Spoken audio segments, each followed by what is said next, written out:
प्रशांत हाँ कहते तो कृपा सिंधुपुर हाँ हाँ सर हाँ हाँ सर कौन है जो गोटे माड भिड गोटे भाइराल होती कोर्ट लोक बाड़ी कौन बाड़ी सर सर काउपतर अरूप जे मु जो सरपंच पाखे रोच सर को सरपंच कोर्ट सरपंच ए जो काउपत सरपंच बुल्लू कपालू बुल्लू हाँ कपल बुल्लू सर हाँ हाँ सर तांका पाखे जो रोच जे तारे से अरूप बोली हाँ ये जो दिन जगा बलिया एनकाउंटर हेले कि सर हम्म हड़ाकुंडी गणहत्या है हम्म सर ता परदिन मते नेइकिरी बाड़ेचंदी ता आगुरु मते गोटे थर डाकिथिले हम्म गाड़ी चलो आसे बोली कहिकी हम्म मु कहली हो ठीक अच्छी कहले 10,000 तोते देबू मासु गाड़ी हम्म चले आसे हेले सेठी हम गाड़ी चलो सेठी गलु गाड़ी रे मु बसिला गंजेई पूरा फुल लोड एरी अच्छे अच्छा को गाड़ी तांकर जो किया गाड़टारे किया गाड़ी हाँ हाँ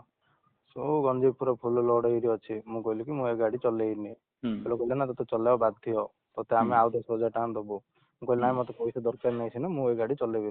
कहले तू चलाऊनु माँ आज्ञा आम कथा शुणु आम किए जानचु तुम आज्ञा कहला ना हेले भाई मुझे चलेनी कहले से काकत दे छाड़े कहलो से आउ कि कहले हौ ठीक अच्छी तू जा पथे कथा तो सत्य कही पलैले जो दिन हड़ाखंडी जो जगह बलिया जो केस जो एनकाउंटर है ता परदिन मते डाकिले डाकिले मु कहली कौन कहना बोलू मत सेडू झिकी धरिकी पलैले हाँ रूम रे से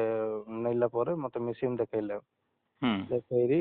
मते से चाकुड़ा हाथ जा घुषि देले गोबिले सिगरेट जार चेंग चेंग देले आउ तांके काती जा देखैले कहले कि तू मागे आमरू बड़ होइलुणु आमे किए जानचु हाँ बोलो आम कथा शुणु मागिया एरिया रे किए बाहरलानी मागिया आम कथा न शुणियार हेलानी तू मागे उडू बाहरचु तोते तो जेती करे सेती तू मागे तो बापा कोणा तो माँ एता एरी तू तार लागी बेसी होचु मु कहली नाई भाई मु सेटा करि पारिनी मु बाहाइरी मोर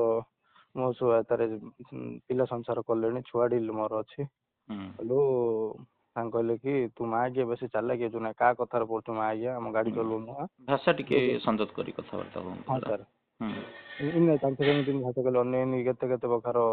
भाषा गाली गुलज लगेइकिरी माँ भौणी उठेइकिरी नाना प्रकार गाली करले એટલે મૂળ କାରଣ ହେଲା ଗଞ୍ଜି ଲୋଡ କରିବାର ଇଏକୁ ନେଇକି ବାଡେଇଛନ୍ତି हाँ हाँ सर ଆଚ୍ଛା ताପରେ ଜଗାବଳିଆ मତେ ଯୋଉ କହୁଛନ୍ତି ଜଗାବଳିଆକୁ ଏଟାକୁ କଣ ସମ୍ପର୍କ ଅଛି ନାଇଁ ନାଇଁ ସମ୍पर्क କିଛି ନାହିଁ ସାର୍ ତା ପରଦିନ ତା ବୋଲେ ପରଦିନ ଏମିତି ଏକ୍ଜାକ୍ଟ ହଉନି ମାସେ ଏମିତି ହେଲାଣି ତାର ଆଚ୍ଛା ଶୁଣିବାକୁ ମିଳିଛି କଣ ଗୋଟେ କୋଉ ଗୋଟେ ଶିକ୍ଷକଟାକୁ ସେମାନେ ବାଡେଇଲେ ଯୋଉଟା କି ତମେ ତାର ପ୍ରତିବାଦ କରିଥିଲ ସେ ଯୋଗୁଁ ବାଡେଇଲେ ବୋଲି ଏଠି କଥାବାର୍ତ୍ତା ମାନେ ଭାଇରାଲ ହଉଛି ସେଇଟା କଣ ସେଇଟା କେତେ ଦୂର ସତ ହଁ ସେ ଯୋଉ ଗାଁ ସ୍କୁଲ ର କଥାକୁ ନେଇକି ଆଚ୍ଛା ଆଚ୍ଛା ଏ ନେଇ ପୋଲିସରେ କଣ ଇନଫର୍ମେସନ ଦେଇଥିଲେ କି କମ୍ପ୍ଲେନ କଣ ଦେଇଥିଲେ କି ହଁ ସେ ଯୋଉ ଗାଁ ସ୍କୁଲ ରେ ଯୋଉ ସରପଞ୍ଚଙ୍କୁ ନେଇକି ବାଡେଇଲେ ଯୋଉ ହଁ ସେଇଟାରେ ହଁ ଫାଷ୍ଟ ବାଡେଇଲେ ହଁ ସେଟାକୁ ନେଇ ମିଟିଂ କରିବି ବୋଲି ସେମିତି କହିଥିଲି ସେ ସମୟରେ ହୁଁ ନାଇଁ ଏ ଯୋଉ କଥାକୁ ଏ ଯୋଉ ତମକୁ ଯୋଉ ମାଡ ମାରିଲେ ଏ ହଁ ମାଡକୁ ନେଇକି ପୋଲିସ ପାଖରେ କଣ ଲିଖିତ ଅଭିଯୋଗ କରିଛ କି ନାଇଁ ମୁଁ ପୋଷ୍ଟ ମାଧ୍ୟମରେ ଏବେ ପଠେଇଲି ସେ ସମୟରେ ତାଙ୍କେ ମୋର ଘର ପାଖାପାଖି ତାଙ୍କେ 3-4 କାଠି ଆଉ ବନ୍ଧୁକ ଧରି ବୁଲିଲେ ହଁ ହଁ ମତେ ବାହାରୁଲେ ଆଇଆଉ ଦେଲେନି ତାପରେ ହଁ 2 ଜଣ କଣ୍ଟିନ୍ୟୁ ଆମ ଘର ଆଗରେ ରହିଲେ ହୁଁ ହଁ ତାପରେ ମୁଁ କଣ କଲି ଏବେ ଯାହାକି ଏବେ ମୁଁ ଯେତିକି ଜାଣିବାକୁ ପାଇଲି ମୁଁ ଡାଇରେକ୍ଟ ଯାଇକିରି ଥାନାରେ ଏଫଆଇଆର ଦେଇପାରିବିନି ମୁଁ କଥାବାର୍ତ୍ତା ହେଇକିରି ମୁଁ ଲୁକିକି ଆସିଲି ଗାଁରୁ ହୁଁ ଆସିକିରି ହୁଁ ପୋଷ୍ଟ ମାଧ୍ୟମରେ ସମସ୍ତଙ୍କୁ ଛାଡିଲି ଆଚ୍ଛା ସାରଙ୍କୁ ରିକ୍ୱେଷ୍ଟ କରିବା ଲେଖିକି ଛାଡିଲି ହୁଁ ଯେହେତୁ ତା ଆପଣଙ୍କ ପାଖକୁ ଏବେ ଆସିଲା ହୁଁ ଆସିକିରି ଆପଣ ଫୋନ କଲେ ଆଉ ସବୁ ସେ ମିଳିଗଲା ବର୍ତ୍ତମାନ ଫୋନ ଆପଣ କରିଛନ୍ତି ଗାଁରେ ଅଛନ୍ତି ନା ବାହାରେ ଅଛନ୍ତି ମୁଁ ନାଇଁ ସାର୍ ମୁଁ ବାହାରୁ ଲୁକିକି ପଳେଇ ଆସିଛି ସାର୍ ତାଙ୍କେ ଗାଁରେ ମୁଁ ରାତି ଅଧରେ ଲୁକିକି ଆସିଛି କେବେ ଗତ ରାତିର ହଁ ମତେ ଆଜି ଡାକିଛନ୍ତି ହେଲେ କହୁଛନ୍ତି ତୁ ଆଜି ଆସୁ ନହେଲେ ତତେ ମାତ୍ର ଯୋଉଠି ଥୁଲେ ତତେ ଖୋଜି ଖୋଜି ହାଣୁ ଯଦି ତୁ ଆଚ୍ଛା କେସ୍ ଦବୁ କେସ୍ ଆମକୁ କିଛି ହବନି ସରପଞ୍ଚ ଅଛି ସରପଞ୍ଚ ଆମ କାଢିଦବ ଏନକାଉଣ୍ଟର ସେ ସମୟରେ ଏନକାଉଣ୍ଟର ଜଣେ ସେ ପଚାରିଲା କହିଲା ଆଉ ଆମ ଏନକାଉଣ୍ଟର ହେଇଛନ୍ତି କହିଲା ଏନକାଉଣ୍ଟର କିଛି ହବନି ହୁଁ ସରପଞ୍ଚ ଅଛି ସବୁ ବୁଝିବ ହୁଁ ଥାନା ସବୁ ସେଟିଂ କରିବ ଆଚ୍ଛା ଯୋଉ ମାଡ ମାରୁଥିଲା ଯୋଉ ନାଲି ସାର୍ଟ ପିନ୍ଧିକି ତା ନା କଣ ଅରୁ ଅରୂପ ଅରୁପ ଆଚ୍ଛା ସେ ସେଇ ଗାଁର ଲୋକ ସେ କଣ କରୁଛନ୍ତି ସେ ହଁ ସାର୍ କାହାକୁ ପଚାରିଲେ ସିଏ କିଛି ନାହିଁ ସାର୍ ସିଏ ଏବେ ଯାହାକି 3-4ଟା ଏବେ କଣ କେସ୍ ହାଫ୍ ମର୍ଡର ଡକାୟତ ଚେନ୍ ଝାମ୍ପୁଛନ୍ତି ଆଉ ଗଞ୍ଜେଇ ତାଙ୍କର ବେପାର ସାର୍ ତାଙ୍କେ ଯାହାକି ଅଧିକ ଦୂର ପୁରା ଲୋଡ ପୁରା ଫୁଲ ଏମିତି ମୁଁ ସେ ସମୟରେ ଦେଖିଲି ଗାଡି ପୁରା ଫୁଲ ଥିଲା ଏମିତି। ପରିବାର ଲୋକ ବର୍ତ୍ତମାନ ଗାଁରେ କୃପାସିନ୍ଧୁପୁରରେ ଅଛନ୍ତି ନା? ପରିବାର ହଁ ବାବା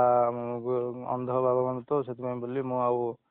କିଛି ଏତେ କରିନି, ତାଙ୍କୁ ଲୁକିକି ପଳାଇଲି। ତାପରେ ଆଇଲା ପରେ ଜଣେଇଲି ମୋର ସେ ଯୋଉ ବାଡେଇକି ଯୋଉ ମୋ ମୁଣ୍ଡ ଖଣ୍ଡ ଫଟୋ ଦେଇଛନ୍ତି ରୋଡରେ, ତ ସେ ସାର୍ଟ ଆଉ ସେ ମୋବାଇଲ ଟା ଭାଙ୍ଗି ଦେଇଛନ୍ତି। ତାଙ୍କର ଯୋଉ ଯେତିକି ମୁଁ ରଖିଥିଲି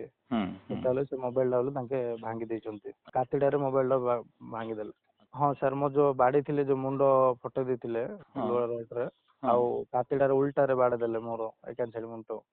ସେ ଯୋଉ ବ୍ଲଡ ଭାଡିରେ ମୁଁ ମେଡିକାଲ ଯିବାର ସେ ଭିଡିଓ ଟା ଅଛି ସାର୍। ଟିକେ ରିକ୍ୱେଷ୍ଟ ସାର୍ ତାଙ୍କେ ଟିକେ ମତେ ନ୍ୟାୟ ଦେବେ ସାର୍। ଆଉ ମୁଁ ତାଙ୍କେ କେସ୍ ଆସିଲା ପରେ ମତେ କିଛି ପ୍ରୋବ୍ଲେମ ହଉନି ତ ସାର୍?